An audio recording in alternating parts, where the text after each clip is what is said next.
ভালোবাসার বন্ধন। তুহিনা একজন একক মা, অনেক সংগ্রামের মধ্য দিয়ে ছেলেকে বড় করছেন তিনি। তানিশ তার জীবনের একমাত্র আলো। কখনো কোনো অভাব বুঝতে দেয়নি তুহিনা।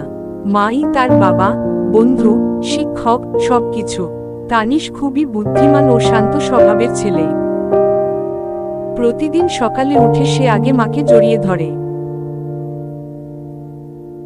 ভালোবাসি মা, এই কথাটুকু প্রতিদিন না বললে যেন তানিশের দিনটাই শুরু হয় না। তুহিনা কাজ করেন একটি স্কুলে। সারাদিনের পর ক্লান্ত হয়ে বাড়ি ফিরে যখন ছেলের হাসিমুখ দেখেন, তখন সব ক্লান্তি উড়ে যায়।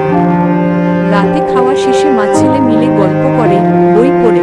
মাঝে মাঝে তানিশ বলে, মা, তুমি আমার সুপারহিরো।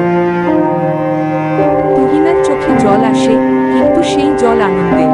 কারণ তিনি জানেন, যত কষ্টই হোক, তানিশের মুখে হাসি রাখতে পারলে সেই কষ্ট যেন সার্থক। তাদের জীবন খুব জাঁকজমক নয়, কিন্তু ভালোবাসায় ভরপুর। এই ভালোবাসার বন্ধনটাই তাদের সবচেয়ে বড় শক্তি।